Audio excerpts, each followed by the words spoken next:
Boy, have I got a recipe for you. It doesn't matter if it's spring, summer, fall, winter. I love soups. And right now in the summer, one of the best ingredients that are out there that is super good to make soup with is corn. We shave it off the cob, we saute it with some butter, onion, and some bell pepper. A little bit of chopped up sun-dried tomato for that beautiful red color and the acid. Toasted some pine nuts. Your family and friends are going to love it. I'm gonna show you how to make this corn soup right now.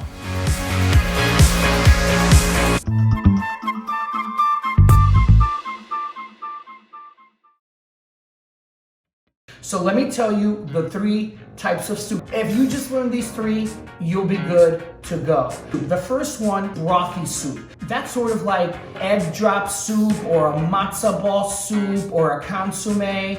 And the thing that you need to learn about that picks up the nuances of just 1 or 2 ingredients. And it's a very clean tasting broth. So for example, if you think about the egg drop soup, it's the broth, and then you have the wonderful egg that's strewn in little ribbons inside the liquid. And the brothy soups usually have a lot more liquid, less of other ingredients that are in it. Those are examples of what a brothy style soup is. The second kind of soup is the chunky kind of soup, and that is sort of when you think of like black bean soup or minestrone or like a chowder. It's chunky and it's thick and it kind of like sticks to your ribs. And the third type of soup is like a bisque, a creamy tomato, or a vichyssoise. And this soup is made with basically like 1 or 2 ingredients, and then it's cooked and simmered and then pureed. Some friends who gave me some corn, and this corn is called Silver Queen corn, and they grow it up in the Carolinas, and it's really, really sweet. And it's not a corn that you could normally find at the supermarket. However, you can use any corn. What you're gonna do is you're gonna remove the husks and throw them out. You wanna get as much of the silk off. You're not gonna get every single little piece off, but I wouldn't worry too much about it because at the end we're gonna put it through a chinois or a strainer to kind of get any of the impurities out. I'm gonna shuck like 11, 12 corns, okay? And I'm gonna keep 2 of these to the side so that I can use it as a garnish at the end. All right, and now we're gonna take these and take the kernels off the cob.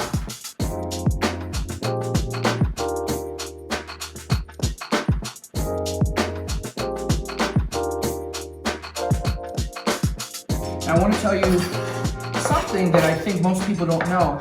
This cob, people normally throw it away, but it has a lot of like a milky substance that comes out when I scrape it. That has what I call like milk corn, and it has a lot of flavor, so you don't want to throw this out. So what we're going to do is we're going to cut them in thirds like this, and then we're going to put it inside the stock so that the flavor from these corn cobs gets infused into the stock and give it even more corn flavor.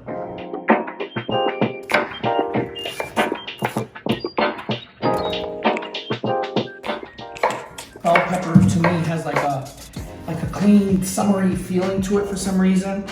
That's just what I think.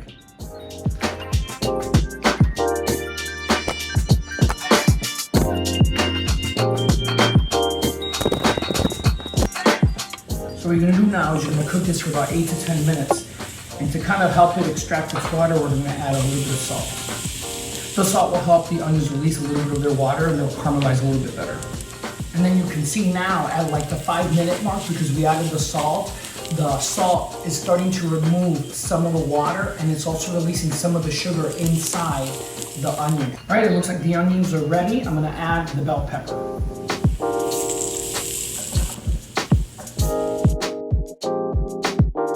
Remember the corn that I told you to set to the side because it'll be the garnish? Here it is. So I'm gonna put it in here, and then I'm gonna put the rest of the cobs, and these are gonna give flavor. So we're gonna have to fish these out at the end.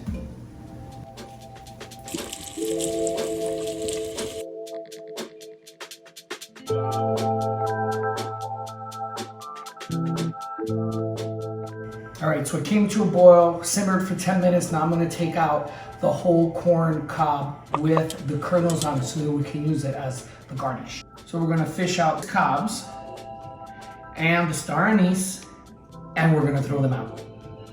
The soup is already cooked. We just need to now puree the soup. So you could either use an immersion blender like this, If you do use an immersion blender like this, you're gonna have to pass the soup through a chinois, which is this, or if you don't have a chinois, you can pass it through one of these strainers, and that way it'll catch any of the little silks or like the little hairs that we talked about earlier in the video, so it's not in the soup.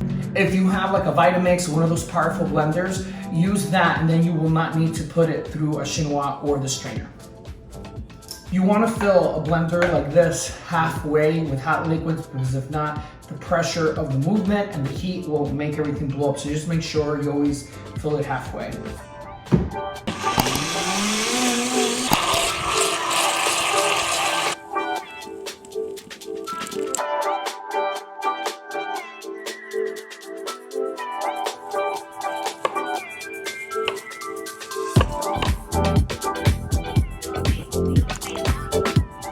This is the cooked corn that we left till the end to use it as a garnish. So we're gonna just place it, and then I have some sun-dried tomatoes that I just chopped up to give color, and then some acid. There's really very little texture in the dish, so I toasted some nuts. So whatever nuts you have, these are pine nuts, just kind of toast them to bring their flavors out and sprinkle them around, and they'll add like a nice flavor, like crunch, nuttiness inside the dish. I'm gonna finish it off with some chives.